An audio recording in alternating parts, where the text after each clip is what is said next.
Assalamualaikum and a very good morning to Dr. Haslina Ahmad and to everyone. We are from Group 7. We're going to present about the Group 14 elements, which consists of subtopic diamond and graphite that will be presented by Muhammad Shamirul, me, and other forms of carbon will be presented by Muhammad Naufal. Hydrides will be presented by me. Compounds with halogen will be presented by Muhammad Hanis, and the last one, compounds of carbon with oxygen and sulfur, will be presented by Nur Yuanni Umaira. Alright, we'll start with the first part, which is diamond and graphite. The first thing that you should know is about their properties in terms of chemical and physical properties. Here, as you can see, diamond is a cubic structure, while the graphite consists of the stacked two-dimensional carbon sheet, which means consists of the layers. Diamond have the highest thermal conductivity, and the measurement of the thermal conductivity is used to identify the fake diamonds. The thermal conductivity, which means that the ability of the material to transmit the heat, while the graphite has a van der Waals gap, which, as we know, that graphite consists of the layers, so the graphene planes are widely separated, indicating that there are weaker forces between them. They are called as a van der Waals gap. Diamond also durable clarity, which means transparent and have a high refractive index, and also graphite is a soft and black opaque with a slightly metallic luster, not durable and not particularly attract. Diamond has a higher density than graphite, and this is the value, favored by high pressures, and also graphite has a less dense, and this is the value. Diamond is an electrical insulator, while the graphite is an electrical conductor based on the delocalized pi bonds, where if the delocalized pi bonds is perpendicular to the planes of the graphite, it will produce the low electrical conductivity, while if the delocalized pi bonds is parallel to the planes, it will produce a higher electrical conductivity. Next, these are the uses of the diamonds: gemstones, speaker dome, industrial abrasive, and low friction micro bearings. And next, uses of graphite. Graphite also can be used in ion beam grids, thermal insulators, rocket nozzles, heater elements, and as electrode material. And also graphite can act as either electron donor or electron acceptor to give the intercalation compound. And this is the definition of the intercalation compound, which means that interstitial compounds in which the foreign species we call the intercalate is included in the interplanar sites of the graphite crystal. And these are the explanations for the intercalation compound. Alright. The potassium atoms reduce the graphite by donating their valence electron to the empty orbitals of the pi band of the graphite, and the resulting of potassium ions will penetrate between the layers. And the electron added to the band that are mobile freely move, and therefore the alkali metal graphite intercalates have higher electrical conductivity, which means that when the potassium ion penetrates between the layers of the graphite, it will produce the higher electrical conductivity. Next, alright, these are the process that involves the graphite. For example, like the oxidation. By heating the graphite with a mixture of the sulfuric acid and nitric acid, it will produce the graphite bisulfates. And when the graphite bisulfates is disrupted by the water, and the water is subsequently removed by high temperature, it will produce the graphite tape that can be used to make the sealing gaskets, valves, and brake linings. Graphite also can undergo oxidation with a powerful oxidation agents like the nitric acid to produce the graphite oxide. And also graphite can undergo the halogenation with a few elements from group 17 like a fluoride, chloride, and bromine to produce a compound with a general formula of CnX. And that's the end of the graphite and diamond. Assalamualaikum and hi, my name is Muhammad Naufal. Now I want to present about the other forms of carbon. There are many allotropes of carbon, but today I will elaborate only three, which is fullerenes, amorphous carbon, and glassy carbon. So first of all, let's start with fullerenes. Fullerenes is a molecule consists of carbon atoms connected by single and double bonds so as to form a partially closed mesh. Fullerenes are also called as buckyballs, are molecules of varying size composed entirely of carbon that take on the form of spheres, ellipsoids, or tubes. Nanotubes are a type of fullerenes and are molecular scale tubes of carbon arranged similarly to the layers in graphite. Carbon nanotubes have a very high melting point, as each carbon atom is joined to three other carbon atoms by strong covalent bonds. This also leaves each carbon atom with a spare electron, which form a sea of delocalized electrons within the tube, meaning nanotubes can conduct electricity. Fullerenes have been extensively used for several biomedical applications, including the design of high-performance MRI. Other than that, it also has been used in technological applications, especially in material science, electronics, and nanotechnology. The second one is amorphous carbon. Amorphous carbon is free reactive carbon that does not have any crystalline structure. Amorphous carbon is obtained through the incomplete combustion of plant and animal substances. The incomplete combustions mean when coal or wood burn at a high temperature without much oxygen. Amorphous carbon has been used in plastic, food packaging, textile, and electrical application. The third form of carbon that I will explain is glassy carbon, also called as vitreous carbon. Glassy carbon is non-graphitized carbon which combine glassy and ceramic properties. Picture that has been shown is an example of glassy carbon. It has conchoidal fracture and shiny. That is why it is called as glassy carbon. The properties of glassy carbon is it has high temperature resistance, extreme resistance for chemical attack, and impermeability to gases and liquids. Glassy carbon is produced by the controlled pyrolysis of an organic polymer. Glassy carbon is widely used as an electrode material in electrochemistry as well as for high temperature crucible. So that's all from me. Thank you. Alright, we will move into the next part, which is hydrides. Hydrides. Group 14 elements can form a tetravalent hydrides with a general formula of EH4. E represents for any elements from group 14 and is bonded with hydrogen and carbon and silicon that can form the catenated molecular hydrides. What's the meaning of catenated? Catenation. Catenation is the binding of an element to itself through covalent bonds to form a chain or ring molecules. Hydrides come in three forms, which are hydrocarbons, silane, germane, stannine, and plumbane. Next, the first type, which is hydrocarbons. These are the examples for the CH4, methane, odorless, flammable gas, the simplest hydrocarbon, and thus involved in combustion and halogenation. And this is the equation for the combustion process, and this is for the halogenation process. And this is just the additional fact that methane to butane are gases, pentane to 70 carbon atoms are liquids, while heavy hydrocarbons are solids. The catenated hydrocarbons of carbon are particularly stable because of the high carbon-carbon and carbon-hydrogen bond enthalpies. Next is silanes. Silanes is a reducing agent in aqueous solution. Why? Let's say, for example, like silane is bubble through an oxygen-free aqueous solution that contains the Fe3+, it will reduce to the Fe2+. Silanes also can be prepared commercially by the reduction of silicon dioxide with Al under a high pressure of hydrogen in molten salt mixture of a sodium chloride and aluminium chloride. And this is the equation that is involved above. Silanes also is more reactive than the alkanes, and their stability decreases because of the increasing chain length due to lower bond enthalpies of silicon-silicon and silicon-hydrogen compared to carbon-carbon and carbon-hydrogen. Silanes also spontaneously flammable in air and reacts violently with halogens. These increase their reactivity due to the large atomic radius of silicon, which leaves it open to attack by the nucleophiles, the greater polarity of the silicon-hydrogen bond, and the availability of low-lying d orbitals, which may facilitate the formation of the adducts. What's the meaning of the adduct? Adduct is a product of a direct addition of two or more distinct molecules, resulting in a single reaction product that containing all atoms of all components. Silanes also can be used in the production of semiconductor devices and in the hydrosilylation of the alkenes, and it can be prepared commercially by high pressure reaction of hydrogen, silicon dioxide, and aluminium. Next, for the germane, stannine, and plumbane, germane and stannine can be synthesized by the reaction of the appropriate tetrachloride within tetrahydrofuran solution, while plumbane can be synthesized in trace amounts by the protolysis of a magnesium or lead alloy, but it's extremely unstable. The stability of the tetrahydrides varies in order.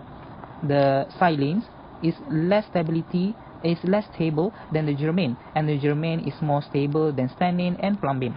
The presence of alkyl or aryl group stabilizes the hydrolysis of all three elements. For example, 3-methylplumbane that begins to decompose at 230 Celsius, but it can survive for several hours at room temperature. And I think that's all for the hydrides. Assalamualaikum and good morning everyone. My name is Muhammad Hanis bin Bakruddin. My metric number is 207926, and now I'm going to proceed with my group's presentation under the subtopic of compounds with halogen. Firstly, I'm going to go through the highlights of carbon. The stabilities of the tetrahalomethanes decrease from CF4 to CI4. CF4 can be produced by burning any carbon-containing compound in the fluorine. Meanwhile, for the other tetrahalomethanes, they are prepared from the methane and the halogens. The tetrahalomethanes and analogous partially halogenated alkanes provide a route to a wide variety of derivatives, mainly by nucleophilic displacement of one or more halogen atoms. The rates of nucleophilic displacement increase greatly from fluorine to iodine and lie in the order of fluorine, chlorine, bromine, and iodine. All tetrahalomethanes are thermodynamically unstable with respect to the hydrolysis, as you can see on the slide, and X represented the halogens. Next, tetrahalomethanes can be reduced by using a strong reducing agents such as alkali metals, but we need to keep in mind that if this reaction occur, it will cause an explosive violence with CCl4 and the other polyhalocarbons. So, alkali metals should never be used to dry them. Analogous reactions occur on the surface of polytetrafluoroethane when it is exposed to alkali metals or strongly reducing organometallic compounds. And next, fluorocarbons can exhibit many interesting properties such as high volatility and strong electron withdrawing characters. Next is the uses of carbon tetrachloride. It is used in laboratory solvent, dry cleaning fluid, refrigerant, and in fire extinguisher. And lastly, the carbonyl halides. The carbonyl halides is used in organic synthesis as intermediates for the synthesis of other organic compounds. Next is the compounds of silicon and germanium with halogens. The hydrolysis of the silicon and germanium tetrahalides is fast and can be represented schematically as the reaction given below. E represented as silicon or germanium and X is the halogen. The carbon tetrahalides are kinetically more resistant to hydrolysis because it is lack of access to the sterically shrouded C atom to form an intermediate aqua complex. The substitution reactions of halosilanes are more fertile than for their carbon analogues because a silicon atom can readily expand its coordination sphere to accommodate the incoming nucleophilic. The stereochemistry of these substitution reactions indicates that a 5-coordinate intermediate is formed with the most electronegative substituents adopting the axial position, and the substituent will leave from the axial position. And lastly, we're going to see the tin and lead halides. The arrangement of halogen atoms around the central metal atom in the dihalides often deviates from simple tetrahedral or octahedral coordination and attribute to the presence of stereochemically active lone pair. And lastly, complex. In aqueous and non-aqueous solutions, SN2 can form three-halo complex where the pyramidal structure indicates the presence of a stereochemically active lone pair. For an example, SnCl3 negative ion. SnCl3 negative ion can act as a soft donor to the D metal ions. And now I'm going to pass this presentation to Ayuni. Assalamualaikum and hello. For my part, I will explain about compounds of carbon with oxygen and sulfur. These are the common compounds of carbon with oxygen. First is carbon monoxide. Second is carbon dioxide. And last one, carbon suboxide. Next is the reaction of carbon monoxide. First is water shift gas reaction, which this reaction is for the production of hydrogen gas. Second, reaction with OH- ions. As mentioned in the previous slide, carbon monoxide has a negligible Lewis acidity, which it makes it more easier to be attacked by strong Lewis bases such as OH-. So the reaction carbon monoxide and OH- will produce formate ion. The last reaction is reaction with metoside ion that will form acetate ion. For carbon dioxide, we can see the reaction in carbon cycle. In carbon cycle, photosynthesis is the main process, which we can divide into two, non-oxygenic and oxygenic photosynthesis. Early organisms use molecules such as H2S and hydrogen to reduce carbon dioxide. But since the molecules needed are in limited supply, only small amount of carbon dioxide could be reduced. But once the oxygenic photosynthesis evolved, H2O used as electron source, biomass also could be reduced. Carbon dioxide is reduced to organic compounds while H2O oxidized to oxygen. Oxygenic photosynthesis also produces reactive oxygen species that are capable to destroy most contemporary biomolecules. This is a complete carbon cycle. In a complete carbon cycle, there are no oxygen will accumulate. All oxygen produced by photosynthesis will be used in combustion and respiration. The reduced carbon biomass will be buried in sand or sediment and unavailable for oxidation. The process to treat fossil fuels will form oxygen, which help to reduce the high level of carbon dioxide in atmosphere. These are the few reactions of carbon dioxide. First, it reacts with ammonia to yield ammonium carbonate. Second, it dissolves under pressure to give a pleasant acidic taste of carbonic acid in soft drink industry. And last one, it included in carbon cycle, which react with carbonyl reagent to produce carboxylic acid. These are some of analog sulfur of carbon. Structure of analogues are similar to those formed by carbon monoxide and carbon dioxide. Carbon disulfide undergoes hydrolysis and yields a mixture of carbonate ions and trithiocarbonate ions. That's all from me. Thank you. Before we end our presentation, we would like to show 3 short videos. The first video is about conversion of synthetic diamonds to graphite.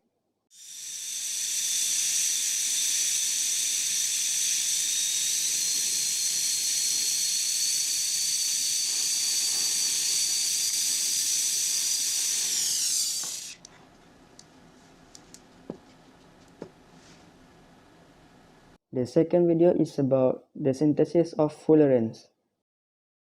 Experimentally, Curl, Croto, and Smalley created the buckyballs using Smalley's laser supersonic cluster beam apparatus. The vaporization laser beam strikes a rotating graphite disc inside a helium-filled vacuum chamber. Helium is an inert gas, so it does not react with the gaseous carbon. Once vaporized, the carbon atoms are cooled and condensed in the high-pressure helium gas to several degrees above absolute zero. The carbon atoms aggregate to form buckyballs. The disadvantage of this method is low yield of buckyballs. The common method for creating buckyballs involves transmitting a large current between 2 graphite electrodes in an inert atmosphere, such as helium. This gives rise to a carbon plasma arc, bridging the anode and cathode, which cools instantaneously and leaves behind the sooty residue from which the buckyballs can be extracted. And the last video is about carbon with oxygen, metals and non-metals. Carbon also burns in air when heated. It forms carbon dioxide when there is enough oxygen, which is trapped in a gas jar.